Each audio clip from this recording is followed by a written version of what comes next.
Are you ready to take your message, your business, and your life to the next level? Want to learn from someone with more than a decade of experience, training tens of thousands of people from all around the world? Hi, Cliff. This is Pauline from Auckland, New Zealand. John from Calgary, Alberta. Amy Porterfield. Michael Hyatt. Dan here from Dunedin, New Zealand. Ray Edwards. Mark Mason. Mike Stelzner. Pat from Smart Passive Income. It's Darren from Melbourne, Australia. Now is the time to live the life of your dreams and do the work you feel most called to do in the world. Welcome to the Cliff Ravenscraft Show. Here's your host, Cliff Ravenscraft. That's right, my friends. Welcome back to another episode of the Cliff Ravenscraft Show, episode 599. And this week, oh my goodness, I could not be more excited than I am right now to share with you a recorded conversation, a hot seat, if you will.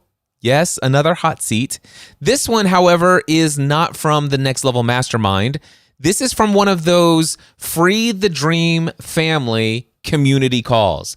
Now, many of you know that I hosted our very first ever Free the Dream 2018 event last September in Franklin, Tennessee.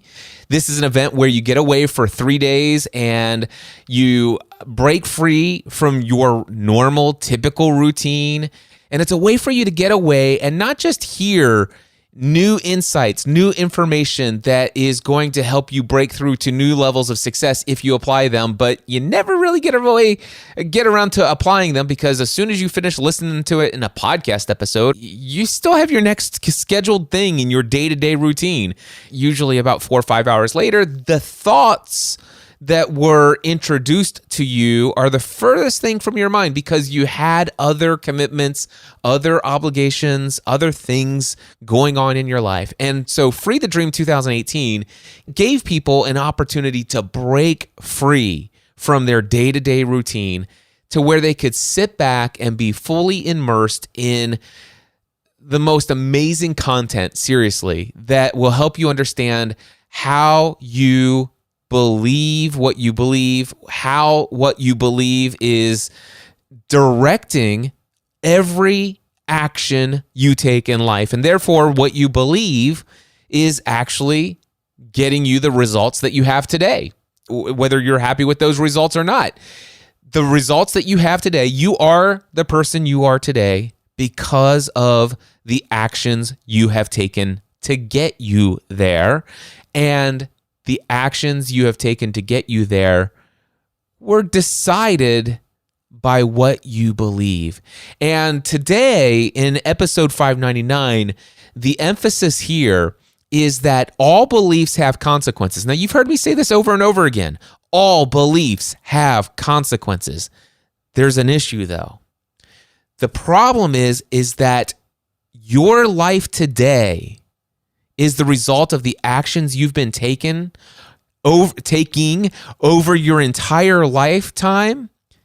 And most of those actions have been taken by beliefs that you are not even consciously aware of.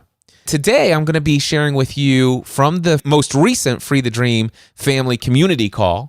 See, I follow up with the people who attend my events. I follow up with people who buy my products and services. I follow up with people. I want to check in. And I'm happy to say that on many of these updates with folks from Free the Dream family, I see some people who have experienced some massive success. A couple weeks ago, I shared with you the story of Daryl Darnell and how he achieved a dream that was, he thought maybe 5-10 years down the road. And less than 7 months later, that dream is a full-blown reality. It's in his driveway. So there are certainly people who go away, have experienced Free the Dream weekend, and they went through the process that we go through in this goal-setting workshop. It's an entire 1-hour workshop where I walk you through whatever dream, whatever goal you have. What is it you most want out of life? Let's spend the next hour devoted on helping you go through the step-by-step process of how to make this a reality in your life. Now, how long will it take you to make that a reality? Many times that's entirely up to you. Sometimes things do take longer just to go through certain processes. But the question is where are you in the progression towards a worthy goal? Now, in these Free the Dream family Zoom calls, my favorite question is saying, hey, how many of you brought your workbook to the call today? And pretty much everybody keeps their workbook from Free the Dream handy. And they know I'm going to ask them to turn to page 60 in the workbook. Now, page 60 is the first page of that goal-setting workshop. It has a total of 34 questions. And if you go through these 34 questions and you understand what these questions mean based upon everything you've learned at Free the Dream, if you go through these 34 questions, you will achieve your goal. That's a bold statement. You will. Okay, so the thing is, though, are you consistently applying it? And you can't consistently apply it unless you at least go through the process of, 34 questions to answer. These aren't easy questions to answer. Brian Floyd came to Free the Dream 2018. I asked him, what did you put for question number 1, page 60? What does an extraordinary life look like for you at the next level? AKA, what is your dream? And what you're about ready to hear is Brian Floyd telling you what he wrote down that day. And I, you know what? I thought I was going to say a little bit more. I think I've said enough. I'm going to transition. I promise you this. If you stick through to the end of this episode, you will be able to resonate with what Brian is saying. And I wouldn't be surprised if you email me at cliff@cliffravenscraft.com and tell me some of the hidden beliefs that you uncovered while you were listening to this, or as a result of reflecting upon this. If you were to set aside some time to reflect upon what you're about ready to hear, feel free to email me. Hidden beliefs in the subject line, cliff@cliffravenscraft.com. Let me know what comes to your mind. Anyway, here is that hot seat with Brian Floyd. I think you're going to love this. How many of you brought your Free the Dream guide to the call tonight? All right. Brian Floyd, I am so excited to see you here. If you wouldn't mind unmuting yourself. Hey, Cliff. How are you? I'm good. I was late because I was at the gym thanks to you. Well, I am excited that you were late for that reason. So tell me, man, Free the Dream 2018, you were there. You've got Yes, your sir. workbook. I would love to ask you, page 60, question number 1 is this. Oh, boy. What does an extraordinary life look like for you at the next level? AKA, what is your dream? Page 60, question number 1. What did you write in that blank? Oh, wow. I got some cojones here, man. I'm a best-selling writer and am now producing books, stories as movies and TV shows, also producing original stories. I don't know what the end of that means, but I did at the time, obviously. Awesome. So, yeah. So let me ask you this. Question. Here we go. Question 30. List 1, 2, or 3 actions you can take within the next 7 days to get you at least one step closer to that goal. So question number 30, what did you write for that? 1, I wrote go to bed at a set time. 2, get my morning writing routine going. And 3, write notes on story and research The Man from Yesterday, which is a sci-fi series that I plan on starting this year. Excellent. So those are 3 things that you said that you could have done within the next 7 days or within 1 week of attending the Free the Dream conference. Of those 3 things, how many of them did you do? 1.5. And what's the 1.5 that you did? Okay, so the morning writing routine, I would say that I'm 80% there. Awesome. And so I published a book in February called The Class of '87. And I'm working on one right now that I'm either 1 draft or 2 drafts away from finishing. And when I walked in here today, by the way, my microphone for doing my own audiobooks was at the door.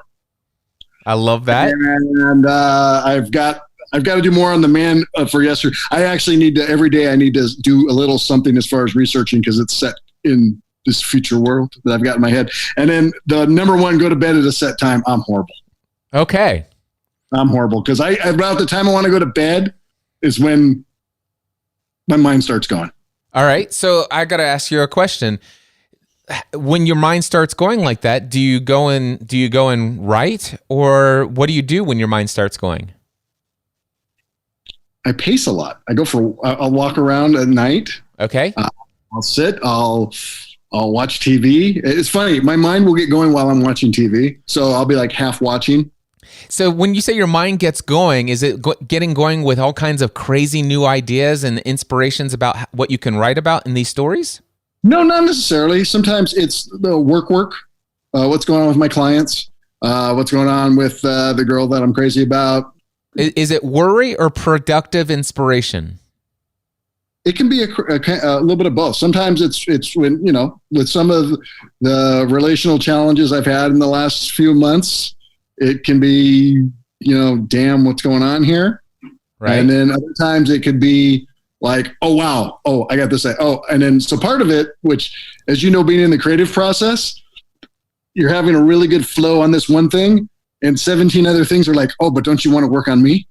And that's a really good idea. So I've gotten into the habit of writing them down for later. Yes. Which keeps them out. And then I will visit you later. But yeah, it's like I said, it's a lot of stuff. It can be personal stuff. It can be, just what I was reading. And, sometimes I won't lie. Sometimes I get down on myself. I mean, not sometimes. We all get down on ourselves. But I'll get down on myself because I'll be reading a really good author. And I'm like, damn, this guy's good. Why would anyone read my... And then I'm like, well, my stuff's different, but it does raise the bar. I'm like, yeah, I want to be as good as so-and-so, even if I'm different than so-and-so. And how do you think that person got so good? Practice. And so do you think anybody gets good without practice, or that good without practice? Oh, absolutely not. So in a way, can you reframe it and say, man, that guy is good. Yeah. I'm going to outwork that guy. However many hours he put into it, I'll double that. I'm going to show people. I may not be like him. I'm going to be different. I'm going to be me, but people are going to read my stuff and they're going, dang, that guy's good. Why would anybody read my stuff? Oh yeah, no. And it's funny. You just reminded me of something. I went to a book signing by one of my favorite authors a couple of months ago, and I'm friends with him on Twitter. And so I've gotten to know him a little bit, and I saw him and I said, hey, I have this book I'm going to do, and I want you to blurb it. And he said, I look forward to that day. So like you said, tell them your dream. So I told a New York Times bestselling author, I want you to blurb my book. Yeah. And he said, I look forward to that day. And I'm like, all right, let's do it. So he's ahead of me, but he's someone like I learned from reading his stuff. All right. So the writing routine, you've been spot on. You're about 75% there. Is that what I remember? Yeah. Okay. That's awesome. I love that. Now you said one and a half of the three things. What's the half a thing that you've been good at? Oh, on the notes on the sci-fi story, The Man from Yesterday. Yep. I've been more or less collecting articles and things like that, but I haven't been synthesizing them into the story. And do you wish you would have? Like when you look back at the time that has gone and has transpired since Free the Dream, do you wish you would have spent more time doing that? Yeah, absolutely. All right. Absolutely. Well, and I'll kick my own butt. I wish I've been doing it for the last several years because it's ready. It's ready. I can feel it. It's ready. All right. Okay. So the only thing is going to bed at night has not been the thing, and you wrote that down as one of the actions that would help you get closer. Do you regret? Regret's a strong word, but do you wish you would have actually been more self-disciplined and going to bed at a certain hour since Free the Dream, or are you okay with how you've decided to go in a different direction than what you initially thought? I'm all right with staying up late, and I have been forever. Okay. It's the getting up and sticking to the morning routine. And I have a pre-routine, and so on and so forth, which, some of the things I've learned from you are added into it now. And even recently, I just read Psycho-Cybernetics. I say it all the time. I say cybernetics all the time. Everyone's like, that's a new Terminator movie. I'm like, no. But, and so if I get the routine and I get started writing 7:30 or 8, I can bust out a lot of good stuff before the phone rings. And I've trained my clients. It's funny. I've told them, well, I'm really not a morning person, so you'll get the best out of me after 10. And they're like, okay. Yeah. And unless there's an emergency, and there is sometimes an emergency with a client. Yeah. But for the most part, they're like, I called one this morning on the road. He goes, I'm not used to you being up this early. I'm like, oh, I better I broke the trend. Yes, you did. And by the way, the reason I ask that is because sometimes we think that, well, the responsible thing that I should do is go to bed at a certain hour. It's kind of like culture tells us that this is the responsible thing to do if we want to do this. But the thing is what's the belief behind that? Is the belief that from my past experience, I know that I'm more effective when I go to bed early and I wake up at this time and I've had this many hours of sleep and I've determined for myself this is what responsibly I should do to be able to achieve my dream? Or is there some kind of outside influence of, what if people knew that I was up until 1 o'clock in the morning and kind of loafing around? I think people pretty much know that, like, the lights go down, Brian comes alive. That's been... Yeah. And if you know that, is there a way to embrace that is the question? I guess it really is, because I find that first morning, I used to write late at night, and it used to be really productive, but I found the morning time works a lot better, and it's just fresher, and it's a fresher time. And so I would start later if I didn't run into the work pressure. Yes. If that makes sense. And so I hate to say it. I don't know if I hate to say it. I know that I need 8 hours of sleep, especially giving the workout routine now. My body needs the sleep. Okay. And I need 8 hours. So if I can cut it off at 10 rather than 11 or 11:30 or 12:20 the other night. But once I'm down, I got to get 8 hours. I mean, every once in a while I can do shorter. Yeah. But it's bad. I mean, my body's like, what are you doing to me? Okay. So 8 hours is a desired thing, and it's more for you, and what you've learned works best for you most of the time. There are seasons you can get by with less, especially when you're extremely motivated to do so. So the question I have for you is this 8 a.m. thing. 8 a.m. you have to be ready for your clients. Do you work for yourself? Do you have a day job? What's the situation there? I'm a political consultant. I have my own company. Right now, I'm working for 2 campaigns that are up on June 4th. And so it's a little hectic right now. Yeah. And then I also work for a developer, and usually I see him in the afternoons and stuff like that. And then I have 3 different police unions that I work for. So they all need me at different times and places, but generally no one needs to see me until noon or after. Okay, so the question I have for you is there a way that you can block out deep work time or flow state time until, say, listen, I basically do not answer text message. I do not pick up the phone. I do not actually read email before 10 a.m. Now, the thing is if you have an emergency, here's how to reach me, and I will respond to that. But the thing is after 10 a.m., dude, look out, because here I am. And then you block out maybe the first 2 hours of what is normally your business day. Maybe you have an hour before that starts, but you got from 7 to 10 maybe, or 7 to 9. That would be ideal for me, Cliff. So let me ask you, what's keeping you from turning the phone notifications off, not looking at email, and maybe even putting phone in do not disturb mode until 10 a.m.? Anything? No, and actually I do it a lot. Good. The only thing that, like I said, the thing that's interfering in right now, I have an election in 19 days. Yep. So I do. You want to be there for that.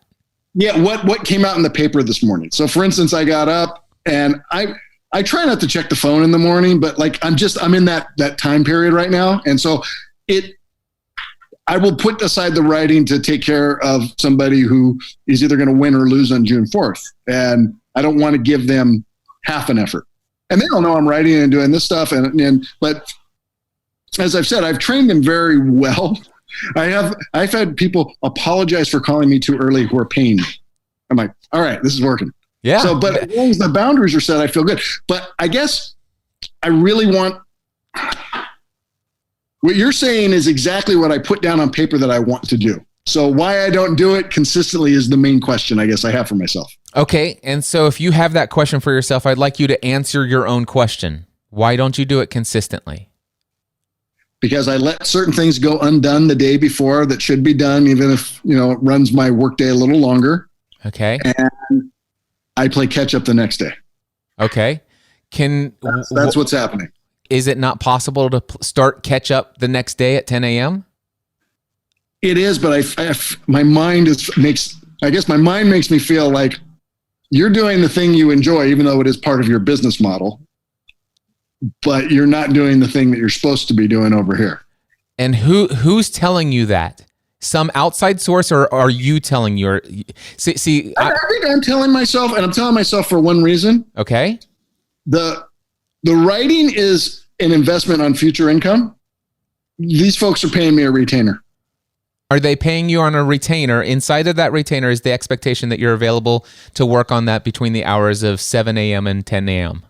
No, actually, my retainer is mostly, my job is to hear, get you results. And if we have an emergency, it's all hands on deck. Exactly. And you're still all hands on deck from 7 a.m. to 10 a.m. if there's an emergency and something comes out into the paper, you're going to be there, right?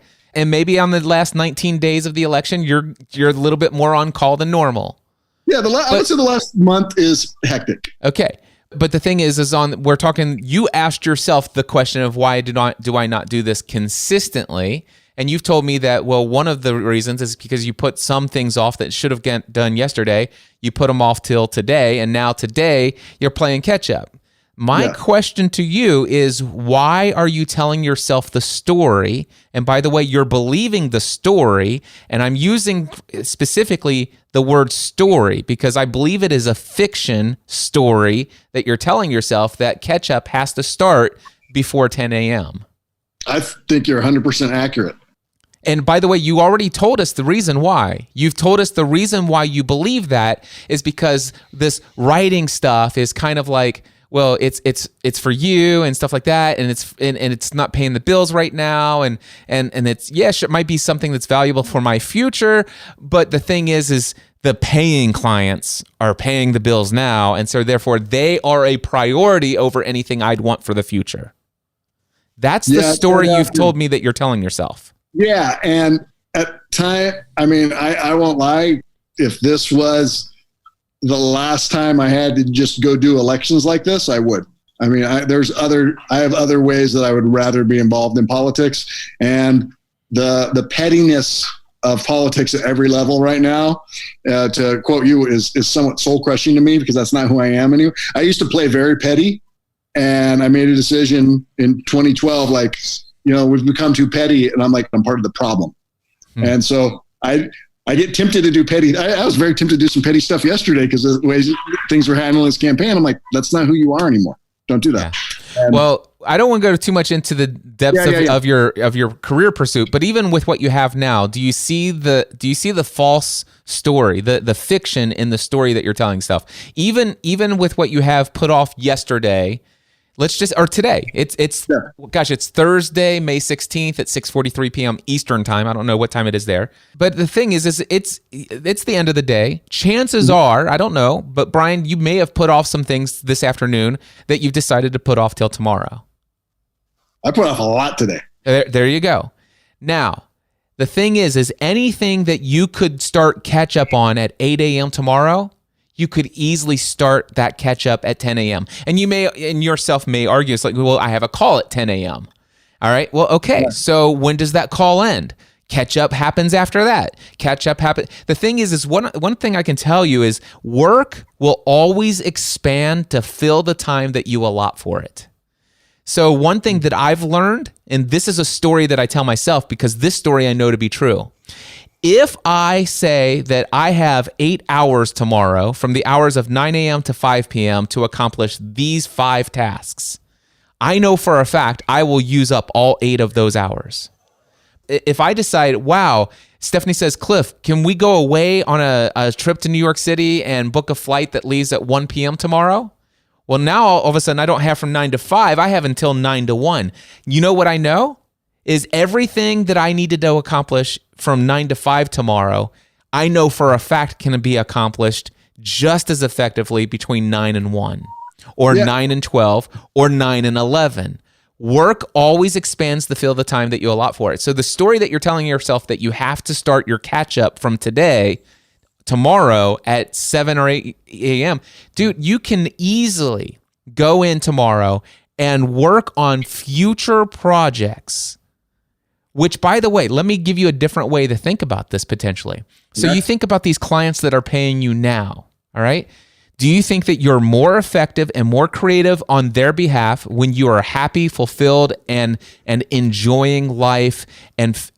Or do you think that you perform better for them when you're stressed, behind the ball, and you are unfulfilled, and you feel like your own dreams are being crushed by the work that you're doing? Which of those two do you think brings them better results? Happy Brian gets a lot of good things done for his clients. So do you think you'd be a happy Brian if you spent the first 2 to 3 hours every day focused on something you love and that's going to get you closer to your dream life in the future? 100%. So if you block out that time from 7 to 10 a.m. and you put off any catch up until 10 a.m. and say, listen, if I'm going to put things off, I don't get to start those things that I put off until 10 a.m. tomorrow. But okay. I am going to reserve this time because this is me time. And if I get the me time, I get fulfilled, I get energized, I'm happier. And when I get started on those client calls, client work, and the things that I put off, I'm going to be more efficient and I'm going to get a better result for everybody, including myself. Would you agree with that story? Yes. Is that a different story than the story you were telling yourself before? Yeah, and it's funny. It's a slight shift, but it's a major ramification at the same time. Awesome. Because I believe everything you're saying, and I'm like, but why am I not acting like I believe it? All right. Well, first of all, let me ask you this: prior to my reframing all of that, were you even thinking along those lines? Yes, you were.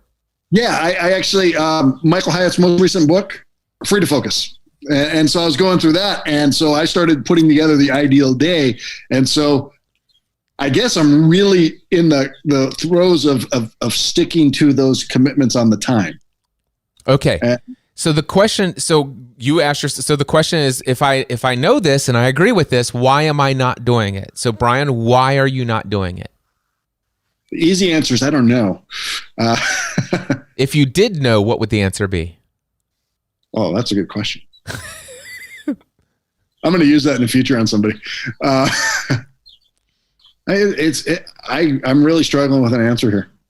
That's all right. We've got time for you to struggle. Oh no! Listen here, Brian. Let me tell you something. I'm gonna tell you a little secret, and maybe if I tell you this secret, it'll work a little faster for you. Okay. Every question you ask yourself, your subconscious mind is required to give you at least one response, if not many. So, for example, if you say, why am I such a horrible person and I can't ever get anything accomplished? Guess what your brain will do? Your subconscious mind will give you lots of responses to that. Or if you say, man, why am I so awesome and how do I accomplish so much every single day? This is insane. If you ask yourself that question, your subconscious mind will give you all sorts of things. Anytime you adopt a belief, your subconscious mind will be on a consistent lookout for things to prove that belief. So I'm gonna ask you that question one more time, and I don't want you consciously to have to come up with the answer. I want you to just dig inside of yourself for just a moment. We're okay with some awkward silence as well, as long as it needs to take. But why is it that you know that if you block out those early morning hours and focus on yourself, you will be a more fulfilled, a more happy person, and the remainder of your day will always generate greater results for you and everyone you work with? What's keeping you from doing it? The first thing that comes up is maybe I don't think I'm good enough. So, but, and I know I'm a damn good storyteller. I think there's a weird thing I'm going to tell you, and I never thought that it played into my life whatsoever, because it's an uncle I admired, and he's a politician, and I learned a lot from him. And we used to go to a lot of different places, and it was about 15 or 16.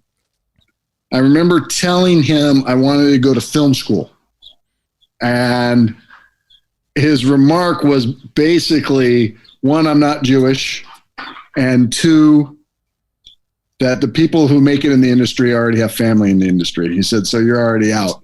And that feels weird to me, but I also know that I drank my way out of film school when I was 21 years old. I had a chance to get in, and I was partying with my friends instead of doing what it took. And I've never understood why I did that. And then there was about 15 years ago, I had a great burst of writing, and I got a lot of meetings. And unfortunately, the business has changed. It changed a lot as far as this goes. But we were getting meetings, and I thought we were getting things set up and things. And Hollywood's a place where you can die of encouragement. And so I almost feel, I guess the word is an imposter. Like, you couldn't make it here, so you can do this. And at the same time, I'm like, wait, I love these stories. I absolutely love these stories I read. I love these characters. I can talk to them like they were hanging out with me last night. And and I'm thrilled that, I've published 3 books now. I'm thrilled. And I get strangers. I mean, this is the first time for me. Strangers email me telling me how much they loved it, and they told the guy at Pep Boys to go read it. Like, what? And so I know I'm on the right path. I need to push through to the next thing. Well, do you remember my opening keynote where I talked about the fact that I could not send the client the invoice? I remember very clearly. And I couldn't send the invoice. Why? Because I had beliefs that conflicted with sending an invoice about what it took for me to earn that money. And so because of those beliefs, I could not, in good conscience, send the invoice. And what I'm hearing you say, and I'm so glad that you came up with it, and it was inside of you the whole time. So if you want to know why you know that blocking out those first few hours of the day to focus on this thing that you feel called to do, that you want to pursue, that is your dream of the future, if you want to know why, that even though you know logically that if you block that time aside, you're going to be happier, more fulfilled, and it's going to bring more value to you and your clients every single day if you allow yourself to give you me time. If you want to know why you know all that, but refuse to actually do it consistently, it's because you don't think that you can make it. You don't think you're worthy of it. You do not think that you have a chance in succeeding in this. And because of that belief, you believe that all of those hours that you're doing it, while you may enjoy the process, you might like the stories, if you don't think you're worthy and you can make it, somewhere in your brain that equates to, I'm really wasting my time those first few hours of the day. Do you agree with that statement? Yeah, because I remember a time not too long ago, 5 or 6 years ago, where I decided I just wasn't going to write anymore. Yeah, it's a waste of time. Why bother? Yeah, and everyone I met was what we call as drama club. They'd rather talk about being entertaining rather than accomplish anything. And then I met a lady one night, and she quit her job as a school teacher, self-publishing, and she's like, why don't you do that? And so that got me going again. Yeah. So here's the deal. We asked you what was the belief, and you did. It's like, I have no idea. But when we really put your self-conscious or your subconscious mind to the work, did it or did it not give you the answer you were looking for? Yes. It did, and it told you the belief. And I love that I didn't have to actually ask you where the belief came from. I want you to go back and tell me what you told me. Do you remember what you just told me about where that belief came from? About my uncle. Tell me about your uncle again. Yeah, Uncle Dick. So I remember we're at Santa Anita Racetrack. I actually met Jackie Cooper that day. And my dad says, yeah, he wants to go to film school. And my uncle was, this in the state of California in those days, he could have pulled some strings. I could have gone to film school. It sounds to me like this was a guy you respected very highly.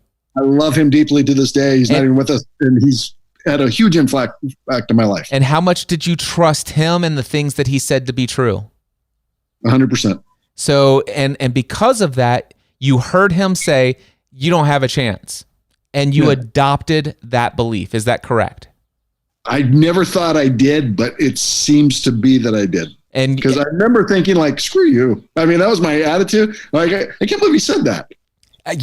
But subconsciously, did you or did you not ponder it a lot and then start living your life according to it? So, for example, did you read The Big Leap when I started talking about it a lot?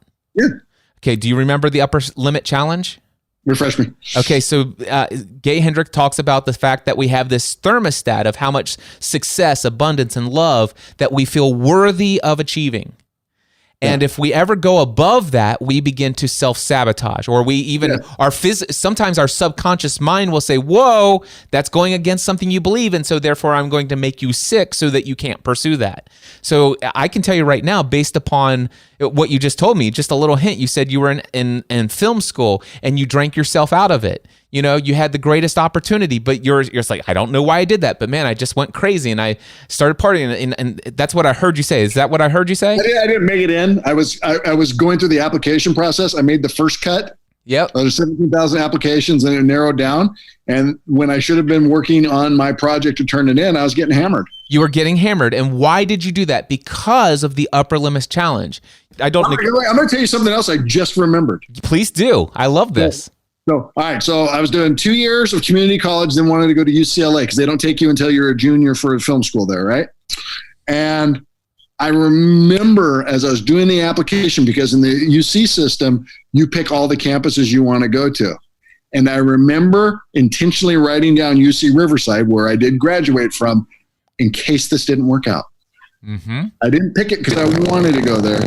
I picked it in case it didn't work out. And I remember even after I sent in the application, preparing to go to UC Riverside, not preparing to move to Los Angeles. Yeah. So I knew then. So this belief that you adopted from somebody you trusted and respected at such a high level, even though consciously you dismissed it, the thing is, it hurt when he said it. Yeah. It hurt at a deep level, and at a deep level, those words have never left you. You haven't consciously thought about them every single day over the last several months or years since you've been trying to incorporate that morning routine. But subconsciously, those words are going through your nervous system at all times, and you weren't even aware that it was there. I think there's one time I became aware of it. Okay. And you in Franklin, Tennessee last year. Yeah. It came up. And I'm like, where'd that come from? Where'd that come from? And then it came up a week or so ago going through psycho-cybernetics. And I'm like, where does this keep coming from? It's there. This is why we have Free the Dream. See, yes.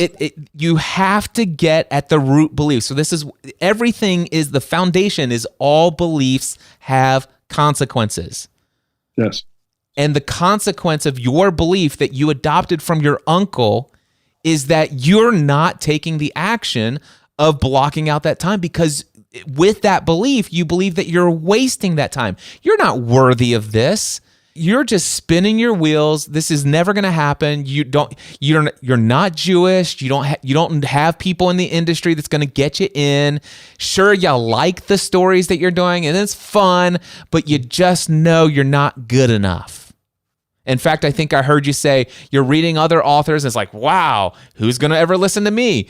My Uncle Dick would tell me that I'll never be as good as this guy. He's probably Jewish and has family and blah, blah, blah.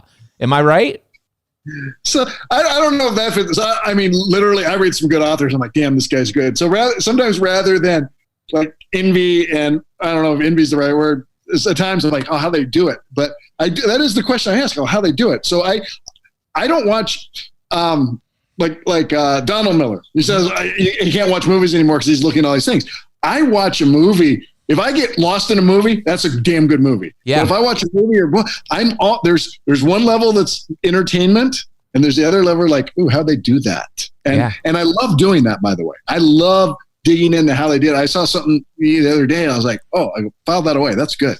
So I do a lot of that, but then there's another part. I'm like, literally, this story I'm reading right now, I'm like, he describes things in a way that I wouldn't think of. Who the hell's going to read my book? That's what they pay to read. They don't pay to read me. That was the thought. Yeah. And then the thing is that belief that you have underlying from Uncle Dick, it was Dick, right? Uncle Dick. All right. Uncle Dick is the one who's causing you to think those thoughts. Because the thing is with that belief, you frame things in a certain way. You see things in a certain way. If Uncle Dick didn't say those words to you at such an impressionable age, you would read that story and it's like, man, how did he do that? I'm going to take note of that so that I can incorporate one of those into my story one day. I'll find a way to re-engineer this because, man, that's good. And that's going to blow people away. And I can see how that's going to fit into the story that I plan on writing. But you can't do that with this belief that's still sticking around. So my question is, was Uncle Dick right? Absolutely not. Absolutely not. And it's funny, it's like I said, I followed him into politics to some degree. And then he was hardcore Democrat. I became a Republican. So that was the beginning of the shift. But what's interesting is I did take my own stand, my own path after that. So it's so funny. I would do something so publicly there, but not here. So I have a question for you. If it's not true, but when you asked your subconscious mind to come up with the reason of why you won't do it, Uncle Dick and the words he said came to your mind as clearly as the day you heard them.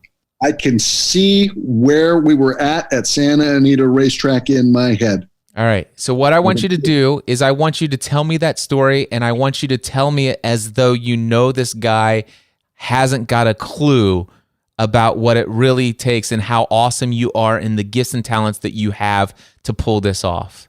All right. One more time. Help me there. I want you to replay that day. Okay. And I want you to hear the words that he said to you, but instead of saying, oh, and feeling all hurt, I want you to tell me the words he said, but then I want you to tell me the truth about who you are and why you can make it right now. Okay. So I'm 15, 16, Santa Anita with my dad and Uncle Dick for the Stroop Stakes. We're in the Turf Club, I believe. And Jackie Cooper's there. I wanted to meet Jackie Cooper. I don't believe he introduced me, or I didn't. I went over and introduced myself to Jackie Cooper, so I'm glad I did that.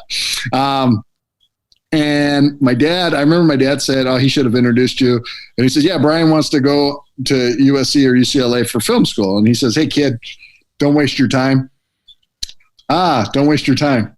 Don't waste your time. Don't waste your time. The only people who make it in the movie business are the Jews and the people who are already in there. Now you hear those words. Now tell me why all of those words are not true. Because God made Brian Floyd to be an awesome storyteller. And I've got some great stories in me that need to be told, that have been bursting to come out of me to be told. And, whether they're fiction or they're all really about, they're entertaining, but I've got these stories. I was born to be a storyteller, Cliff. I'm just going to throw it at you. I was born to be a storyteller. All right. And by the way, does it require that you have to do it the traditional way? Is there other ways than the way that he had in his mind? By the way, this is a long time ago. This is before the internet and all this stuff. 86, 87. Yeah. And so the thing is, what if a Justin Bieber, obviously he's a little younger, but what if a Justin Bieber would have said, I want to be a singer, a pop singer one day. It's, you'll never make it, kid, because you'll never get past the record labels and no radio station's ever going to play you. Well, the thing is back then they never knew YouTube would exist. And your Uncle Dick never knew that the internet would exist in the form that it exists today, did he? No, he didn't. I remember he's looking at the fax machine. He goes, where the hell does the paper come out of? So this guy has basically he had a limited experience of what he saw worked and what didn't work in this industry. And he shared with you from his experience and his beliefs about those things. Yeah. And he casually said something that he never knew would influence you to this day.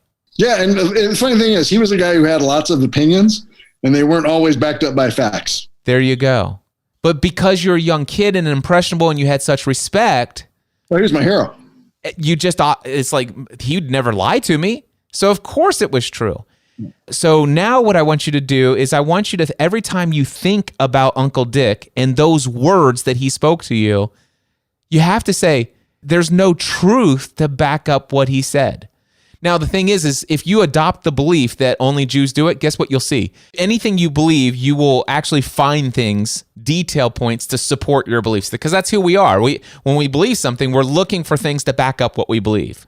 Since Free the Dream, I look back, I go, oh, I did this because of this, not because I really wanted to, because I expected that's how it's supposed to work out. Yeah.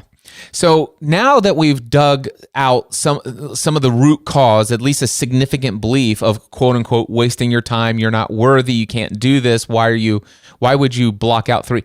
Do you think that wasting the time is the thing? Because I remember having a thought the other morning, even if these never sell a lot, I will still do it because it's a fun hobby, and it's not really a waste of time. So somewhere that's in my mind. Yes. Does it have to be in your mind after tonight? No, absolutely not. Is it in your mind now? Well, everything is in my mind right now. It's pretty raw. All right. Are you willing to eliminate that thought from your mind? Yes. Will you decide to do it right now? I decide to do it right now. All right. So if you were to wake up tomorrow morning and block out a couple of hours just for yourself. I know, but okay, I'm going to give you whatever pass you need to have on the next 19 days because you're coming up on this big thing. But beyond that, are you willing after the election, from that point forward, you're going to block out at least those first 3 hours of the day before 10 a.m.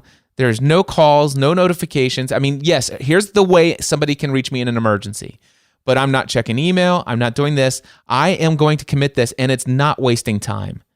Are you willing to commit to that? Yes, it's an investment of time. Okay, it is an investment of time. I want you to tell me, Brian, how it would be wasting your time if you actually start doing catch-up work between the hours of 7 a.m. and 10 a.m. I wouldn't be writing my stories. And how would that be wasting your time? So if I'm doing catch-up work? Yes. I want you to tell me how doing your catch-up work from the day before would be a waste of your time between the hours of 7 and 10 a.m. Well, it's eating my writing time.